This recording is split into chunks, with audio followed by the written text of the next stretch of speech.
Volve a feira Etiqueta Negra e Pontevedra volve converterse na capital do gourmet galego. Unha novidade que vai haber ambiente, vai haber música, vai haber sesión vermú e vai haber sesión tardiña con sesións DJs, por suposto o recinto ferial contará como sempre con as nosas zonas de catas, como na viñoteca, o show cookings, con prestixiosos chefs como Beatriz Sotelo, Lidia del Olmo, Xosé Magallaes e Miguel Mosteiro.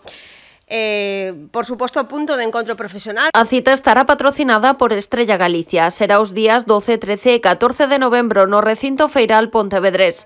Unha sexta edición que confirma o evento como todo un éxito. A Pontevedra encantalle acoller estes eventos que son eventos de vanguarda, pero sobre todo eventos donde se demostra que hai unha confianza no país, non? Repite este ano o Centro Integrado de Formación Profesional Carlos Oroza. Dende o seu stand, o alumnado presentará os seus proxectos demostrando as ensinanzas que recibe nesta escola de hostalería. Ademais, este ano estrean proposta. Vamos a facer algunha actividade novedosa para darlle visibilidade tamén a certos colectivos nos que consideramos que ten que haber un turismo igualitario para todos, pois para as persoas con diversidade funcional que teñan un acceso universal ao turismo, e Pontevedra para iso é un referente como modelo de cidade, non? O luns 14 ás 11:30 o Carlos Oroza vai facer algo que se chama Cos ollos do sabor.